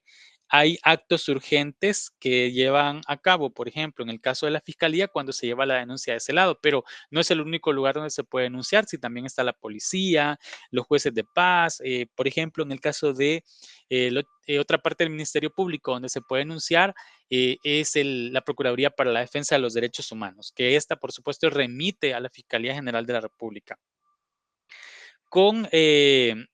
Prácticamente todos remiten a la fiscalía, fíjense, casi que todos se remiten a la fiscalía y ahí se activa el protocolo de acción urgente y particularmente vemos un proceso, ¿verdad? Donde se busca principalmente a la persona de forma viva, ¿verdad? Pero, digamos, si no se encuentra a la persona mediante el protocolo de acción urgente, que es el que se activa rápidamente sin esperar la dilación, se procede a una búsqueda ordinaria una vez ha terminado el proceso. Si se encuentra viva o muerta, pues la verdad es que es algo bien complejo de decirlo, pero deben respetarse todos los lineamientos posibles para evitar la revictimización. Por cuestiones de tiempo, yo me voy a quedar hasta acá, pero quisiera saber si ustedes tienen alguna pregunta o algún comentario que me quieran hacer, por favor.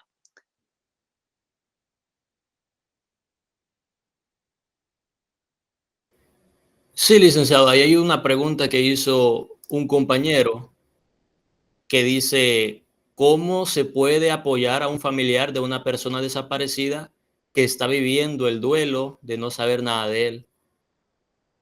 Mire, es una pregunta compleja. La verdad es que cómo apoyar a una persona es preguntándole, en primer lugar, de qué manera puede apoyarle, porque cada caso es distinto. Preguntándole de qué manera puede apoyarle, no minimizando su dolor, no minimizando su situación, no haciéndole sentir que está exagerando lo que le está pasando, acompañándole, puede acompañarle. Las víctimas tienen derecho a sentirse acompañadas en el proceso y además hay garantías a nivel penal que ayudan a las víctimas a sentirse acompañadas. Hay garantías a nivel penal de que permiten que la víctima pueda llevar a otra persona. Por ejemplo, en el tema de audiencias, si las hubiere, para poder enfrentarse a un proceso que es bien difícil.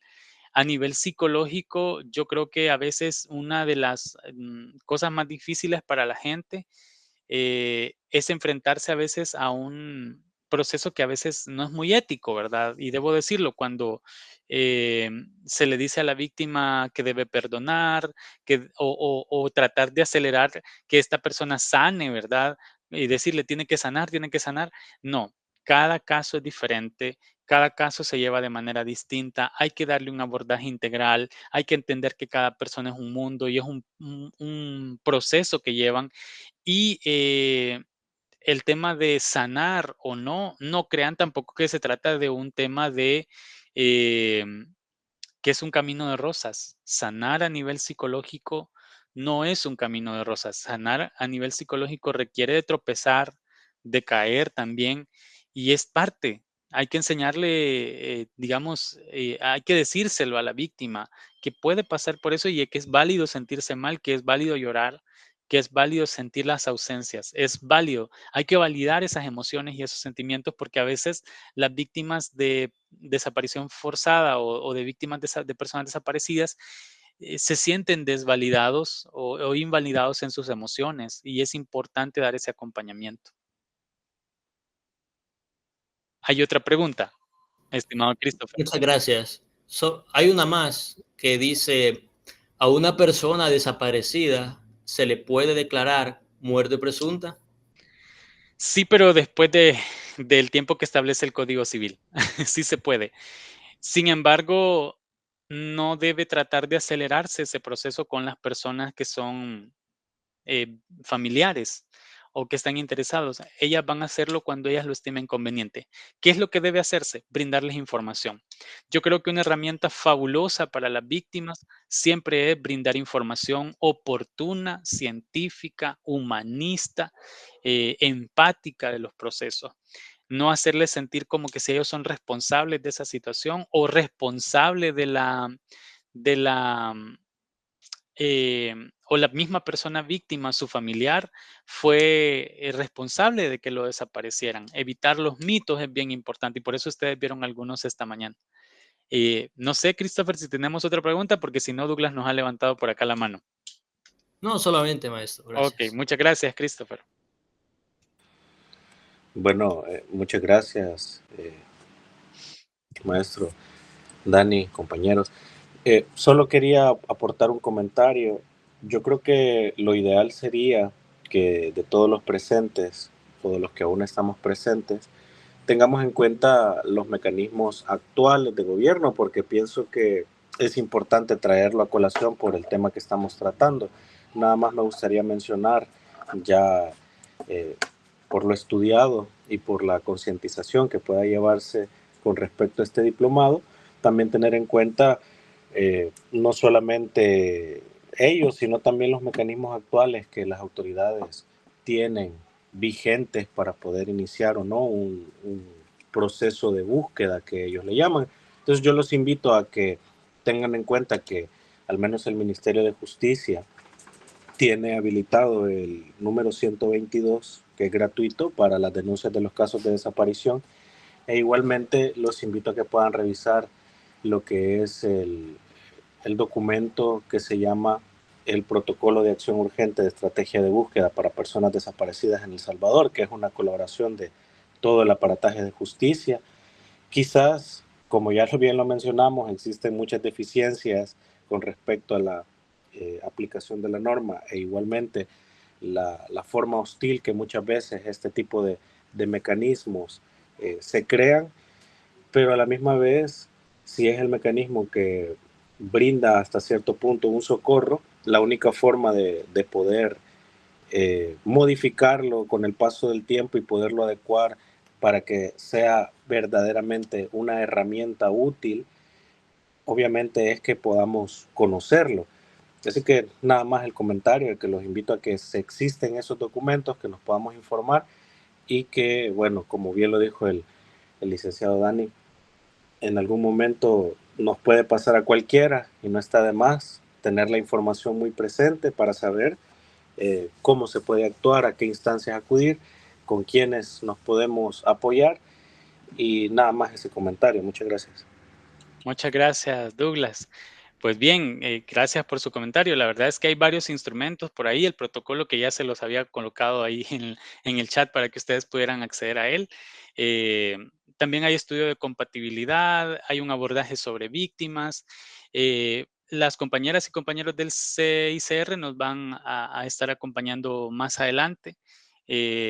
Van a tener ustedes una dinámica muy bonita en este diplomado. Para mí ha sido un tremendo honor tener esta primera sesión con ustedes y en la siguiente sesión van a estar con el maestro Luis Batres y luego con las compañeras y compañeros del CICR. Les ruego no pierdan la oportunidad de seguir aprendiendo en este diplomado, porque además vamos a tener experiencias y las personas familiares también nos van a acompañar en algunas sesiones y muy probablemente en la parte final, que es lo más seguro, en la parte final de este diplomado vamos a tener a familiares de personas desaparecidas para que nos cuenten experiencias. Ellas y ellos trabajan en este momento en labores de búsqueda y trabajan de manera organizada y creo que debemos, en honor a estas personas y en honor a las víctimas desaparecidas, ¿verdad? También honrar este espacio. Y agradezco a quienes lo están organizando, que son nuestras chicas y chicos estudiantes. Qué bueno que hayan estudiantes hablando sobre esto. Qué bueno que nos sigamos formando y que sigamos aprendiendo. Por mi parte, quiero decirles que es un honor haber estado con ustedes esta mañana y les deseo una excelente jornada el próximo 10 de agosto, porque no tendremos la siguiente porque estamos en vacaciones, pero el 10 de agosto ustedes sí van a tener la jornada con el maestro Luis. Así que les mando un abrazo y deseo que tengan un buen fin de semana.